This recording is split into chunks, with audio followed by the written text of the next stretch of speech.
Hello everyone, welcome to Season 4 of Maritime SoftwareHub, the People Podcast. Really delighted to kick off this next season with a really exciting guest and a topic I'm really looking forward to talking through. So Ivan, welcome to the podcast and thank you very much for joining us. Thank you very much, Callum. For me, it's a big pleasure to start off the season together with you. No, you're very welcome, Ivan.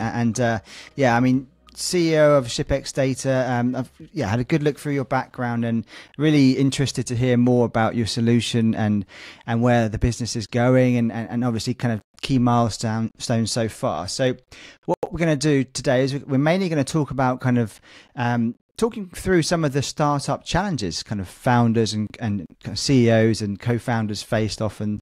And Ivan, you can obviously talk us through some of your experiences so far. So why don't you, if you don't mind, introduce yourself and tell us a bit about your background, please? Sure. So my background in maritime, it all started 7 years ago when I got nominated by a Turkish company to represent them in Mariupol port. After this operation was success, they decided to place me as a representative to government tenders, and we got a very big contract with, say, biggest Ukraine metal producer, Metinvest. Afterwards, I coordinated their vessel operations for about 3 years. And unfortunately, we know the events which happened in Ukraine had led to port operations have been closed, and I had to move to another European countries. So afterwards, I got into some dry cargo brokerage internship in a company in Hamburg. And from there, our startup started. Yeah, no, brilliant. So it's not like a long-term experience, 7 years. So I'm a starter here. Yeah, no, and I really appreciate you taking the time to come on and share a bit about your journey to this stage. So what kind of inspired you to start up ShipXData, and perhaps you can after that maybe give an overview of the platform? Yeah.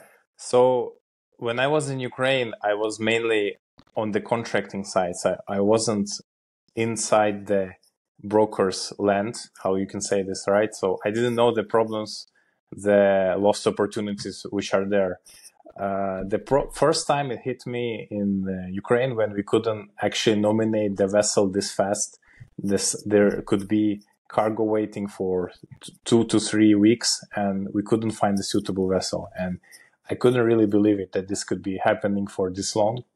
But when I got to Hamburg company Orca, I saw the email circulations, and it kind of matched me that lost opportunities are there because the amount of data flow is enormous.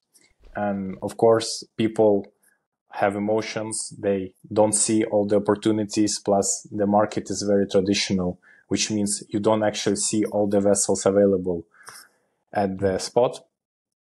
So I understood that the email is main communication channel for shipbrokers, and what tools are out there which can analyze it and give some algorithms to kind of speed up the routine, show you the best opportunities. And I found out that globally there is maybe 5 to 10 companies which do email management. And I kind of thought about this opportunity. So world trade is connected to maritime business in 80%. So this maritime business is handled by business entities like ship brokerage, vessel operators. And these business entities have only a choice of 5 to 10 companies. It's very, very small market. So I decided, can we make a better alternative? Let's try with it. And right away, I decided to start my own small tech company. As you know, Ukraine is very famous for development skills. Mm-hmm. We have a lot of people in Silicon Valley are from Ukraine. So I shared my idea on building a platform which does email management, and these emails could be analyzed through AI, and then the user could visually see the cargo flow and the vessel flow on the map. So basically, avoiding the boring reading of the letters, you could see graphs maps and everything represented to you clearly. This was the idea, of course, and it started from one developer. Then we found another co-founder, which was higher level. His level was much higher. He had 25 years of experience in software. He was also he's from USA, and he worked in huge companies. So he told us how to build the product correctly, that we lack like 5 more people. At least we need a UX UI designer, then we need a project manager, then we need DevOps engineer. And so like to make something quality means people. And from 2 people, we became 7 people. And we made our first small MVP plan. And as with any startup, we had this goal: let's make this MVP, then we see how it goes. Okay. So we did it. Actually, it's been made. The main idea behind this first MVP is for it to become first public network for shipbrokers and vessel owners. So what we see now on the market, all these companies, they require you to register and pay for their service. So basically, LinkedIn is only alternative where people can communicate for free. Alternative services like, for example, other companies for premium functions, they request money. Which we want to build is a platform where everybody can find each other, connect, and our business model will be based on monetization. So the first main function coming to the platform now. So we have built a forum which will be relaunched in 1 month. It will include 2 sections where people can share their cargo positions and vessel positions. These messages would be connected to their profiles. The profiles would be verified by us, which means there would be limited amounts of scam activity, which is also a big problem on the market. Yeah. And it will be linked to a secure chat. Stage number 2 will be transferring this data to map. So imagine you open a map and you could visually pinpoint cargoes and vessels, and the algorithm will help you and show you best bunkering options, etc., etc. It will go on and on. So we start simple by just a dashboard of sharing information with each other and then transferring it to a map. Excellent. Okay, good. And it sounds like you've you've obviously got quite far along now with the technology build sort of platform and the products itself. So what was it that kind of the reason for basing yourself in the Middle East, in Dubai? Is that because of where the team is, or is it kind of more client focused? What was the reasoning there? The main reason is it's actually a cliche that a startup needs to find an investor and attract money. So I thought about a jurisdiction which protects investors' rights. So because investors not only invest in companies, they invest in jurisdictions. So they want to protect themselves. And of course, United Arab Emirates have a very well reputation for investments around, and it's kind of a center point between Asia, Europe, and US market. And we didn't actually know where the investor would come from, so we decided to incorporate there. And it was kind of comfortable with us. And we looked at other companies like Popular Messengers are there, and all like US companies are duplicated their offices there. So it's like a spot place for tech companies. Interesting. Okay.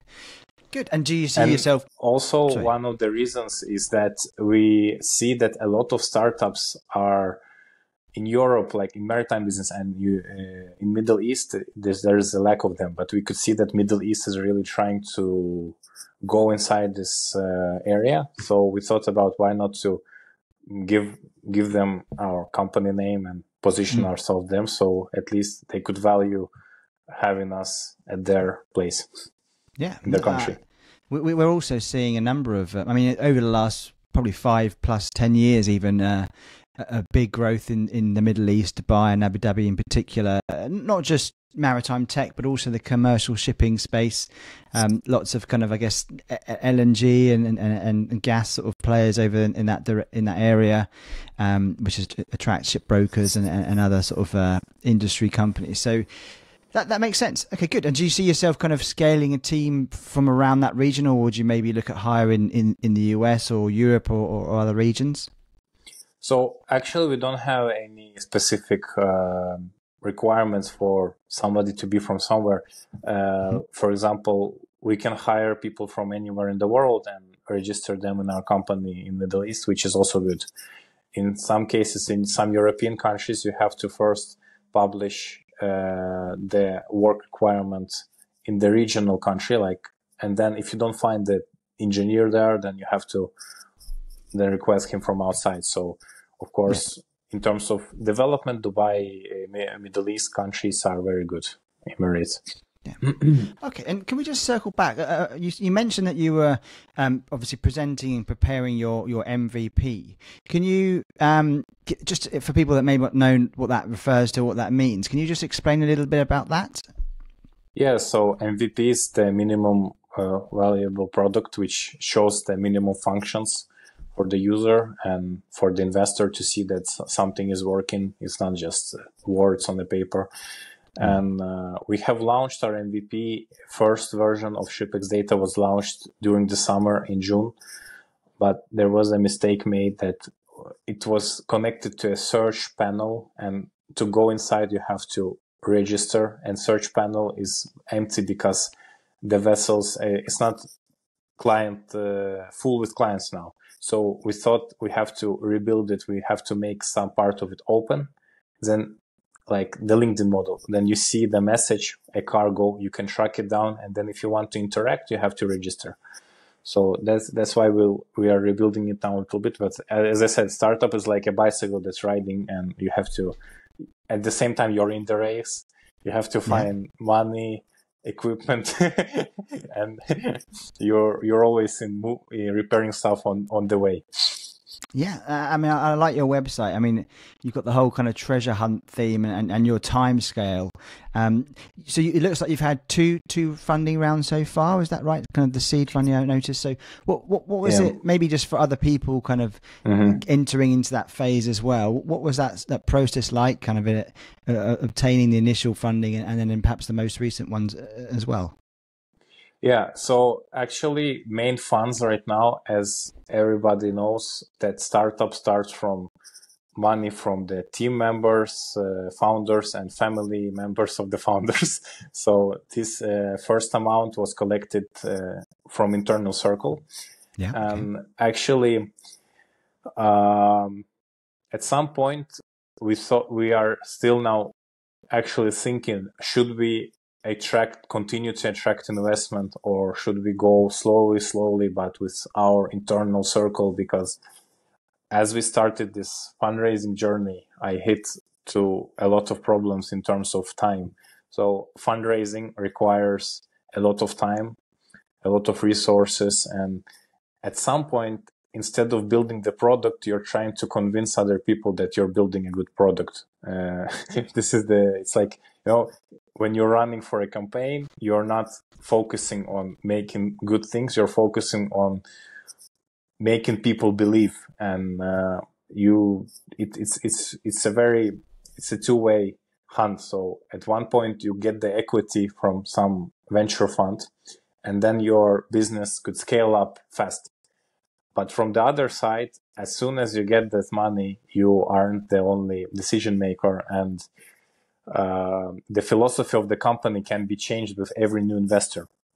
And there is another problem, maybe overvaluation. So if you have too much money invested in you and you make something which is off market, then the company could bankrupt because of the money that was invested in it. It's the other way. So the invested money can actually also harm the company. This was something I couldn't believe a year ago, but I actually saw a lot of examples, and I can see that wrong money can bring wrong strategies, and wrong strategies can bring the business down.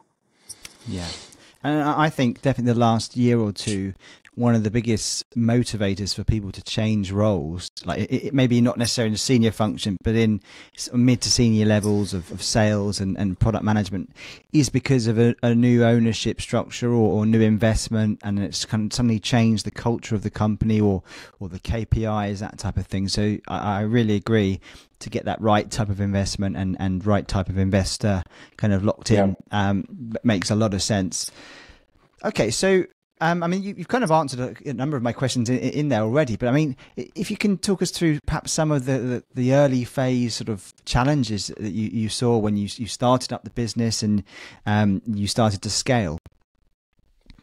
The main challenge for probably is actually to get a feedback that it's very hard to find a company which will actually show you the full scale of their needs to you not wanting something in exchange. So because it's a very traditional, so in a business model where it's a public model, mass market, for example, like Instagram or something like this, Uber, your usual day-to-day customer is a person who needs a taxi, and you could consult with him, like analyze him.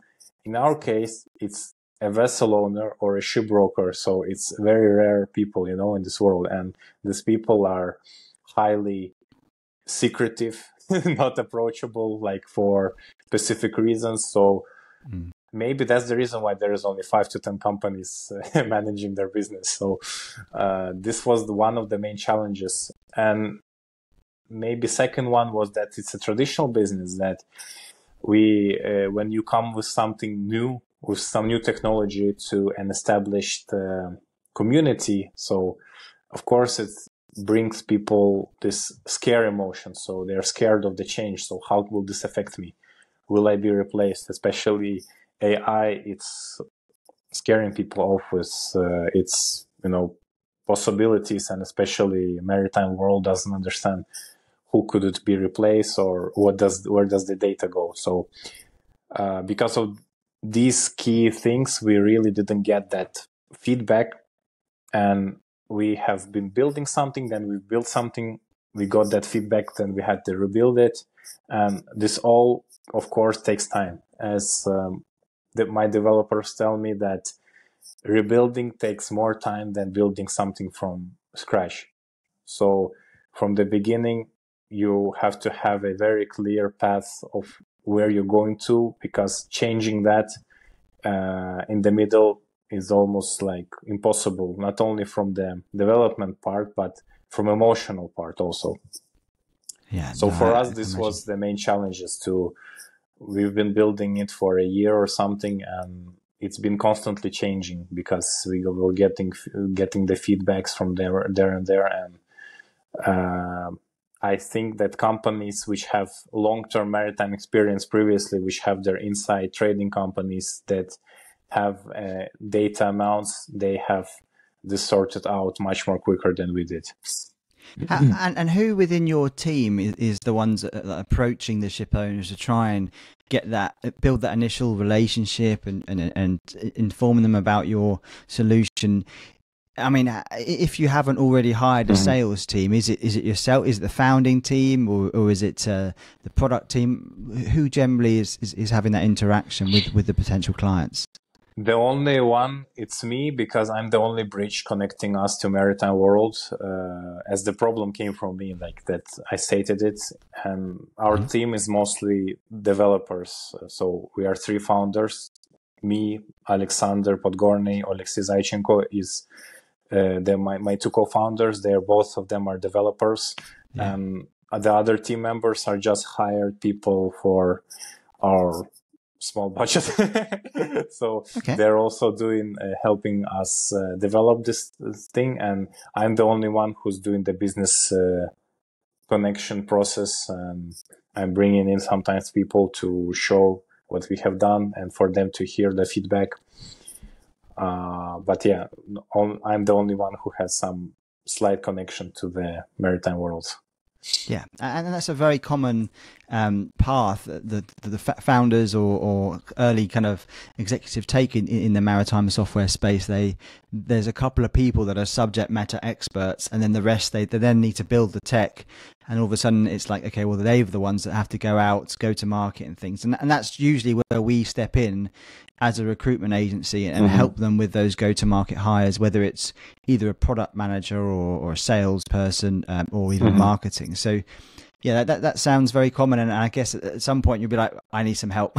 So, yeah, it's an interesting phase. And no, that makes sense. And I guess, obviously, you mentioned a couple of challenges, but what were the key kind of early wins and early sort of milestones for the business so far? Like for us, the main one of the main achievements was that when we started building this product, if we have some tech listeners here, they would understand that there is specific frameworks and libraries on which the product is built. So there is solutions like Agile, etc., which are open source libraries. And our team used them, but we didn't really find a good connection with those libraries. So we decided to build our own library, our own JavaScript library.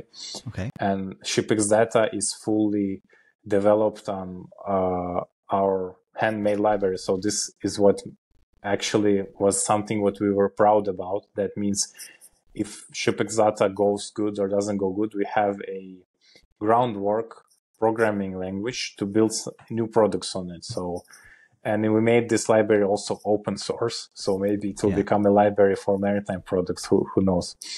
Yeah. And this was one of the achievements. Second achievements, of course, when we launched the MVP and we saw that everything is working with satellite connection, that profile, like all our MVP milestones were reached on this library. This was also a milestone for us, and incorporating the company was a good one. And yeah, so the next emotion probably would be when we would get investment. But as I said, now we're kind of in this limbo. Are we still searching for an investor, or we're just going to go on with what we have and just keep our small business to ourselves? So we never know. Yeah, good. It makes sense. Okay, and I guess if you look back so far, was there anything you potentially change or do slightly differently if you could start again? Yeah, I actually tell this to my teammates that I wish I could have talked to myself a year ago, like me now, if I could meet me then.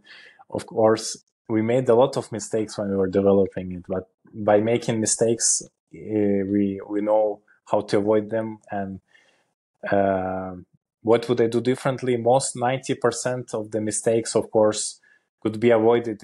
We have the clear product now. If we would knew how it should look, the time would be saved. But would I change something? Maybe no, because then the story is ruined. It's all about the challenges we face, and not something very crucial. Maybe the only thing I wouldn't maybe really spend 6 months like flying around the world convincing people to invest. Well, as you say, you're broadening your network, and it's all good. Good I would lessons. probably invest all this money in the company instead of like these traveling expenses. Yeah, in hindsight, I've a number of things I would do slightly differently if I had my time again. But okay, excellent. All right, and I guess any kind of tips or insights for any kind of aspiring founders, whether obviously it's shipping related or just in general. I would give an advice to youngsters out there who are trying to build something. The best advice maybe would be don't have illusions that your thing will skyrocket like in a half a year or a year. Be prepared for a long journey. If you have this mentality from the start, then the rate of success is very higher than if you just like, okay, if I don't succeed until this day, then it will not work, because everything takes time, and building something great takes time, like maybe 1, maybe 5, maybe even 10 years. Some companies see the results at the end of the decade.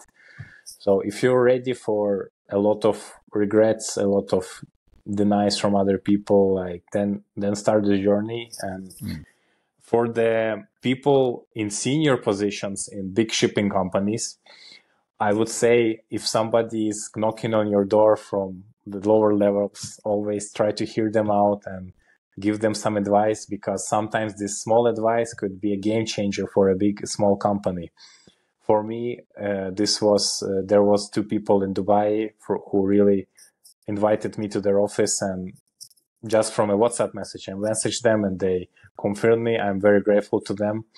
And it's really inspired me. Like, not the financing of the product is not only thing which can make it grow. Sometimes a professional advice on spot and just you're on the right track or change this, change that could have the same value.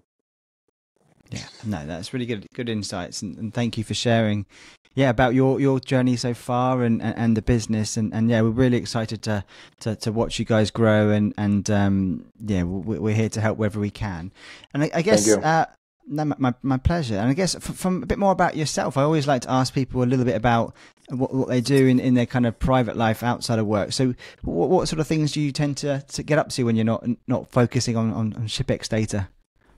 So I have ADHD. That means I'm always constantly focused on the problem, 24/7. So the thing that helps me is swimming. I go to swimming pool sometimes, and the vacuum of the water kind of makes you disappear from the world. Any sport activities like helps to get along, and of course kids. I like my smaller daughter. She makes me happy and motivates me. So this kind of stuff makes me inspired. Brilliant. Okay, awesome. And if anyone would like to reach out to you and talk to you or the team about the business or get some more insights for you, what's the best way for them to do so?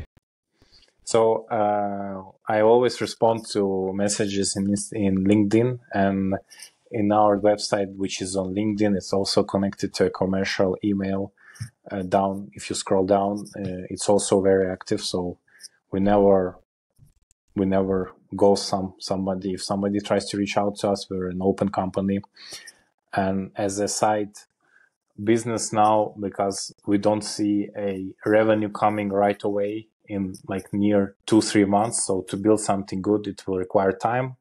So as a development team, we also have our software production company. So if somebody requires any software development for maritime business, also because our developers are educated by maritime in this 2 years of journey, which is also rare. One of the problems is not all development teams understand how shipping business works.